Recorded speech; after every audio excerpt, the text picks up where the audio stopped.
Welcome to r/Nuclearrevenge, the place where people share their wildest, most satisfying revenge stories.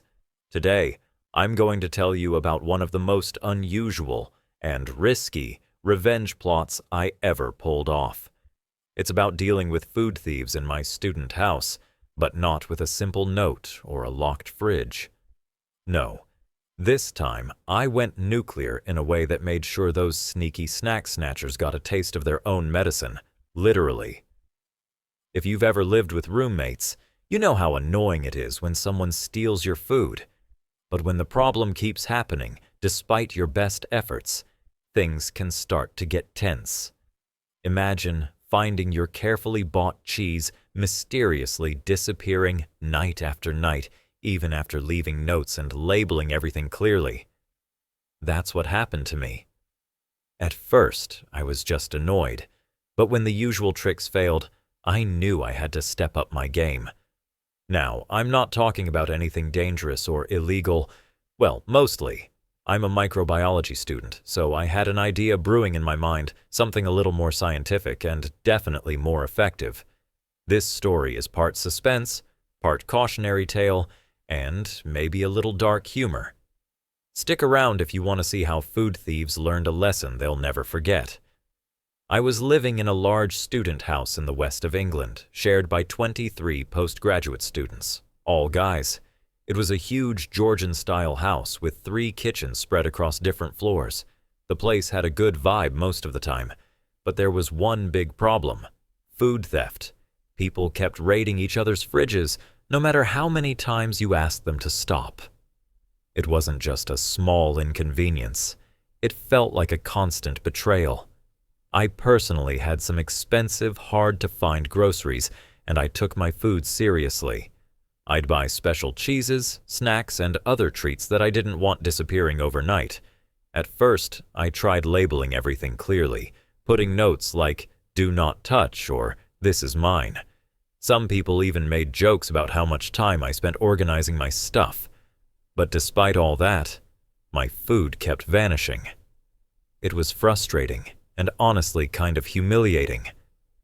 Things got worse when I started catching people sneaking into the wrong kitchen late at night. I confronted a few of them politely, hoping they'd respect the shared space rules, but it didn't help. Notes were ignored, and verbal warnings went unheard. I could tell the thieves didn't care, and my patience was running out fast. I felt trapped in this cycle, constantly buying food that would soon disappear and getting angry but powerless. Something had to change, but I wasn't sure what. I didn't want to just yell or complain anymore. I wanted to teach them a lesson, but in a way that would stick. And little did they know, I was about to use what I'd learned in my microbiology classes for a little payback. I'm studying microbiology at university, so I'm pretty familiar with germs, bacteria, and viruses. Not just the scary stuff, but the kind that's less harmful and sometimes even helpful. Part of my coursework involved working with different types of viruses in the lab, including a mild orthopox virus. It's kind of like cowpox, but way less severe and mostly harmless to healthy people. We used it for experiments to understand virus behavior, and I became comfortable handling it under strict safety rules. One of my lab partners didn't exactly follow those rules perfectly. She accidentally touched her lip with an inoculating loop that wasn't sterile, and she got a small blister. It wasn't dangerous, but it was a reminder that these viruses, even mild ones, could cause minor infections if you're not careful. That incident stuck with me because it showed how a tiny bit of virus could cause some real irritation, but nothing life-threatening. So, when I was dealing with the food thieves in my house, this knowledge suddenly gave me an idea. What if I could infect some food with this controlled virus? The virus would cause the thieves some uncomfortable but temporary symptoms, just enough to scare them off without causing serious harm. It wasn't a typical way to get revenge, but it fit the bill perfectly. Clever, a little scientific, and unforgettable. I knew it was risky, and that I had to be careful not to infect myself or innocent people. But at that point, My frustration with the thefts outweighed my worries. This virus could be my secret weapon, and that's exactly what I planned to use. By the time the food thefts kept happening, my frustration had turned into determination. I was tired of losing my food and feeling powerless, so I started thinking about a way to get back at the thieves, something that would make them think twice before touching my stuff again. I remembered the mild orthopox virus from my microbiology lab. It wasn't dangerous to healthy people, but it could cause some uncomfortable blisters or lesions like the one my lab partner had suffered when she got infected accidentally. I carefully thought through the idea. What if I took a tiny sample of that virus and somehow added it to a block of cheese, a favorite target for the thieves? If they ate it, they'd get a small infection that would annoy them but not seriously harm anyone.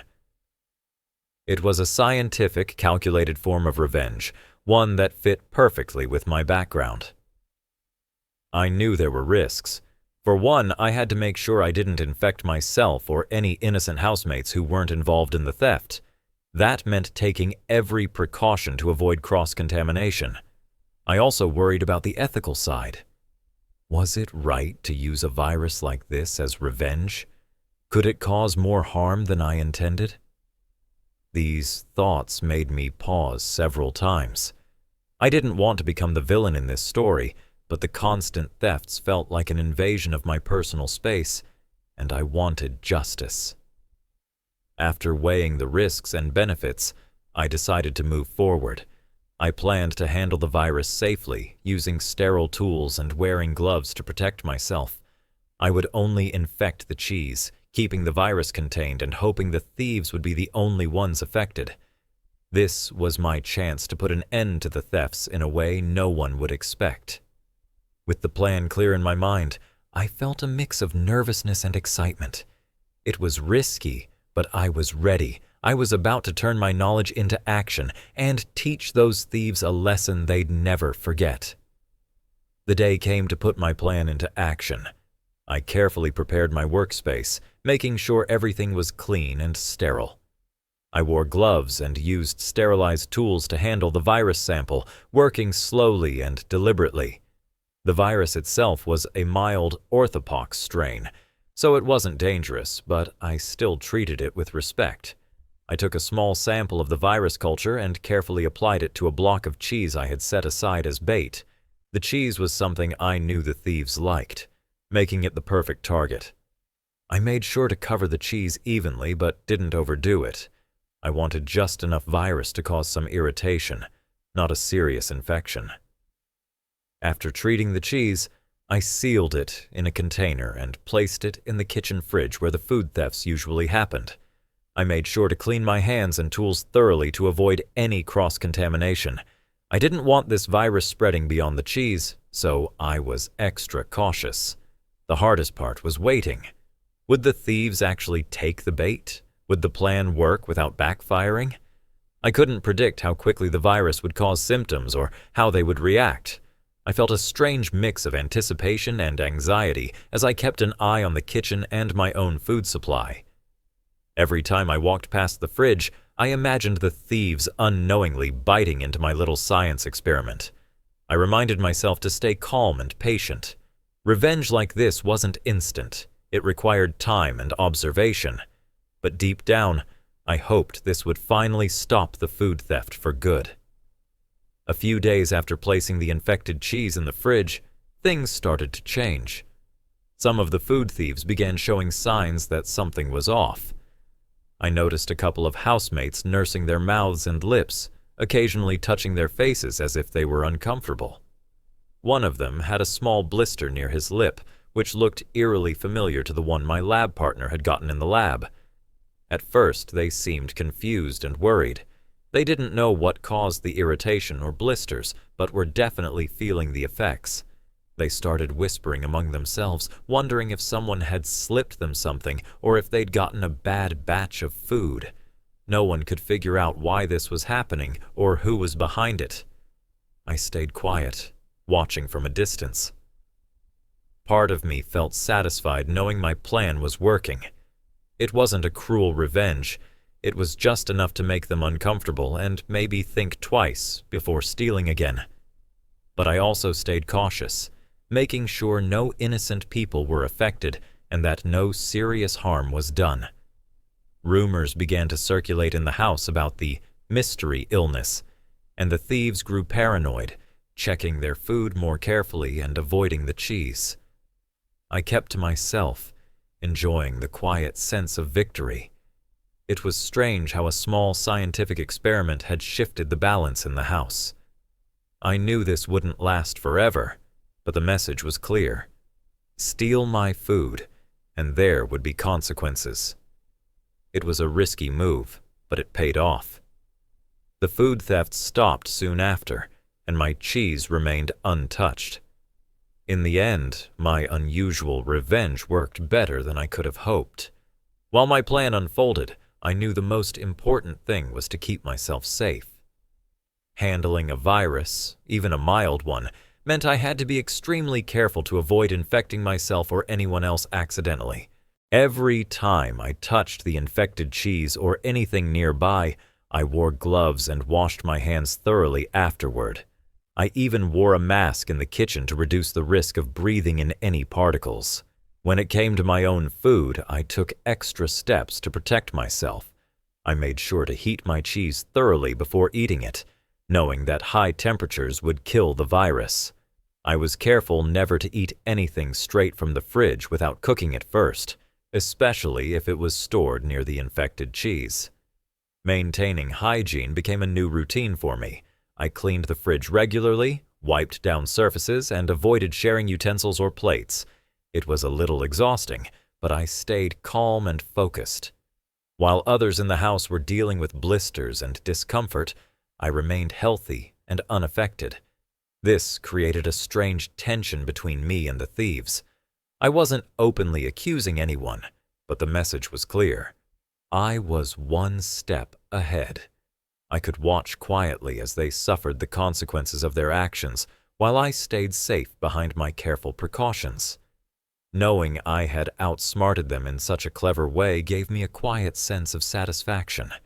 I felt in control of the situation, finally able to protect my own things without starting a direct conflict. The balance in the house was shifting, and I was ready for whatever came next. After the infected cheese did its work, something changed in the house. The food theft stopped completely. No one dared to touch my things anymore, and even the atmosphere in the kitchens felt different. People were more cautious, more respectful of others' belongings. It was as if my quiet revenge had sent a clear warning through the house. I noticed housemates locking their own food away and labeling it carefully, something that had rarely happened before. There was less tension and fewer arguments about missing food. The kitchens felt calmer and more peaceful, and I could finally relax knowing my food was safe. For me, the victory was more than just about stolen cheese. It was about standing up for myself in a way that didn't involve confrontation or anger. I didn't need to yell or accuse anyone. The results spoke for themselves. I felt relief and a quiet sense of triumph every time I opened the fridge and saw my food untouched. It was a small win, but it meant a lot. The house was no longer a place where I constantly worried about losing my things, and that peace was worth every risk I had taken. Looking back, I realize how risky my plan really was. Using a virus, even a mild one, for revenge could have gone terribly wrong. What if someone with a weak immune system had eaten the cheese? What if the virus had spread beyond the intended target? These thoughts made me uneasy even after the fact. There was also the ethical side. Was it right to punish thieves this way? Revenge felt satisfying, but it wasn't exactly kind or fair. I wrestled with the idea that I had played with biology for personal gain, something I never imagined I would do. Was my retaliation justified, or had I crossed a line? At the same time, I knew the constant thefts had pushed me to this point. I had tried warnings, notes, and direct confrontations, but nothing worked. The virus was my last resort. a nuclear option when all else failed. I can't say I'm proud of using it, but I don't regret the results. In the end, the experience taught me a lot about boundaries, risk, and responsibility. It showed me how powerful knowledge can be when used creatively, but also how careful we have to be with that power. I learned that revenge isn't simple.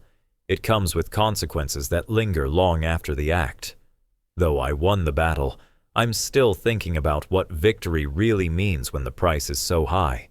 After sharing my story online, the reactions from the community were immediate and varied. Many people were fascinated by my nuclear revenge tactic, praising the creativity while also warning about the risks. Some friends joked that I had turned the student house into a biological battlefield, while others shared their own funny food theft stories. One person told me about how they taped a fake spider to the inside of their fridge door, scaring off the thief after just one visit. Another mentioned hiding hot sauce in their snacks to punish anyone who dared steal. There was even a story about someone filling a roommate's soda bottle with salt water, a less risky but equally satisfying revenge. These tales, while less extreme than my virus plan, all shared a common theme: standing up for oneself in clever, sometimes silly ways. The community often reminded me that revenge doesn't always have to be dramatic. Sometimes small pranks work just as well. Still, many agreed that my story was top-tier revenge, bold, risky, and unforgettable. People debated whether it was genius or madness, but no one could deny the impact. Still, many agreed that my story was top-tier revenge, bold, risky, and unforgettable. People debated whether it was genius or madness, but no one could deny the impact. It was a reminder of how far frustration can push a person and how creativity often blooms in the most unexpected places. Looking back, these stories and reactions gave me perspective.